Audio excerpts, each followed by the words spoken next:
मनुष्य किस राग द्वेष में भूला हुआ है। आज मनुष्य मनुष्य का ही दुश्मन हुआ है, भाई भाई का दुश्मन होता जा रहा है।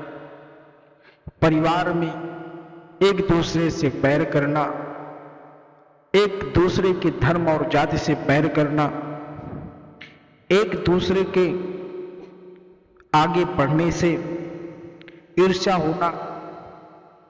आखिर मनुष्य क्या लेकर जाएगा?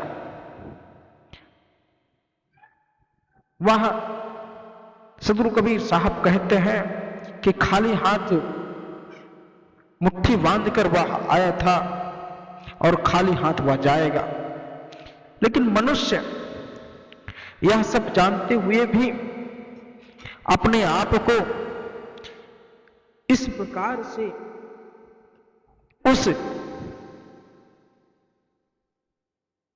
निरंजन के जाल में फंसा हुआ है, जिसके कारण वह तमाम प्रकार की नीच हरकत करता है। वह सोचता है कि कितना बड़ा महल बना लूं, वह सोचता है कितना पैसा हो जाए, वह सोचता है कितनी गाड़ी बंगले हो जाए, वह सोचता है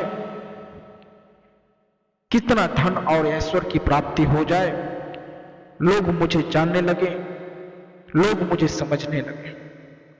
असल में वह सब यहीं धरा रह जाएगा। इन सब दिनचर्या के बावजूद भी अगर जो भी सत्य पुरुष की भक्ति नहीं करता, वह क्या लेके जाएगा? जब वह जमपुर जाएगा, जब यमराज ले जाएंगे तुम्हें कोड़वे मारते हुए, तो तुम क्या वहां बयान करोगे? तुमने कौन सा कर्म किया कि सिर्फ माया जोड़ी और कर्म न जोड़ा? सदगुरु कबीर साहब कहते हैं कि बड़े बड़े इस संसार को छोड़ के चले गए, सब यहीं रह गया।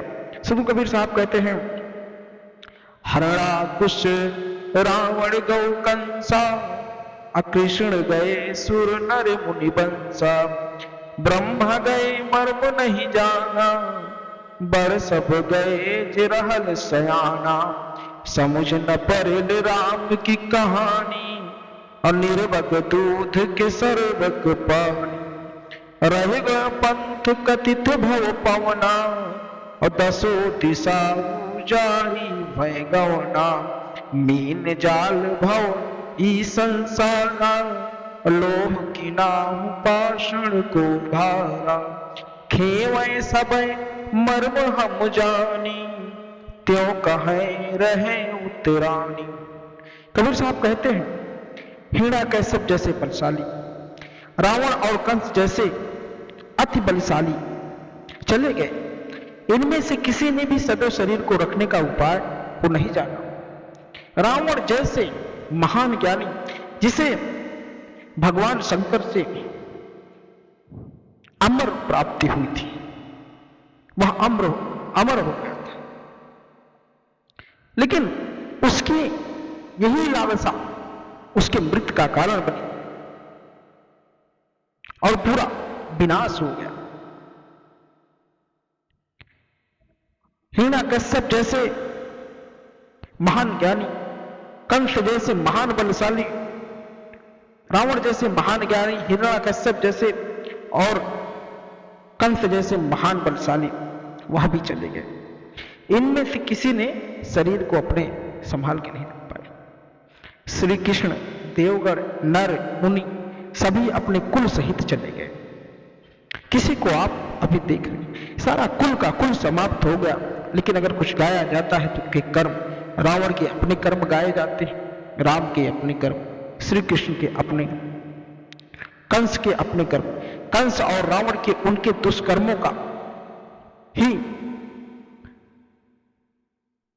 कारण है कि जो उन्हें लोग उस नजरों से देखते हैं। और राम और श्री कृष्ण की क्यों पूजा होती है? क्योंकि उनके कर्म अच्छे थे। यहां तक कि ब्रह्मा जी भी जीवन का रहस्य नहीं जान पाए, क्योंकि उन्होंने जीव को बनाया लेकिन वह भी नहीं समझ पाए और दुनिया से चले गए। जबकि वो समझते थे कि वे बहुत बुद्धिमान है। आत्मस्वरूप श्री राम तथा परमात्मा की कथा किसी को भी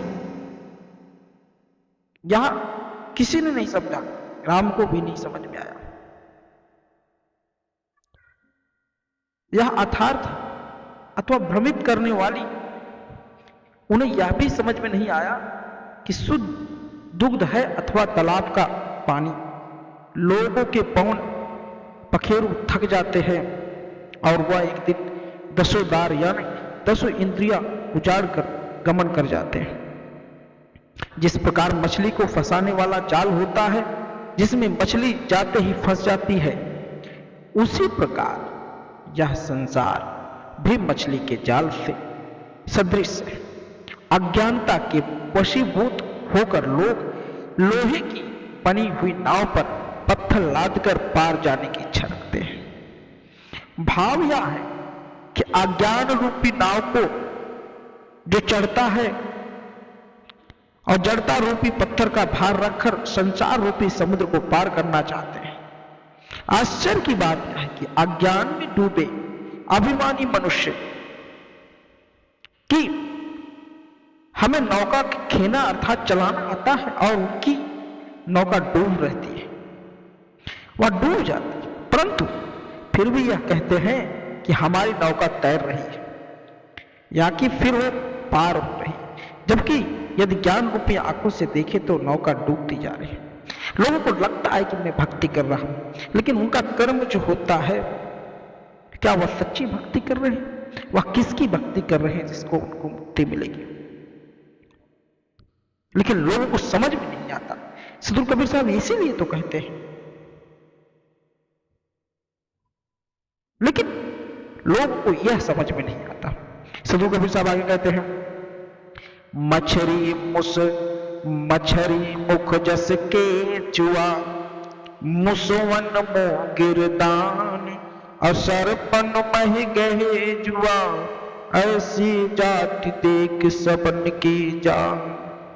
सदगुरु कबीर साहब आगे कहते हैं कि जैसे मछली काष्ठ में लगे हुए केचुओं को मुंह में लेकर, चूहा गिरगिट को मुंह में लेकर और सांप छछूंदर को मुंह में लेकर स्वयं मुसीबत में पड़ जाते हैं, वैसे ही संसारिक विषय वासनाओं के लालच में पड़कर मनुष्य नष्ट हो जाता है। सोचिए, मछली सोचती है मैं भोजन पा रहा हूं, लेकिन वह जाल में फंस जाती है क्योंकि उसकी लंदर की लालसा लालच बढ़ी रहती है। उसी प्रकार सांप भी वह छछूंदर को अपने मुंह में डाल लेता है और जब उसको निगलने की कोशिश करता है तो वह उसमें जान भी चली जाती है, लेकिन उसे समझ में नहीं आता।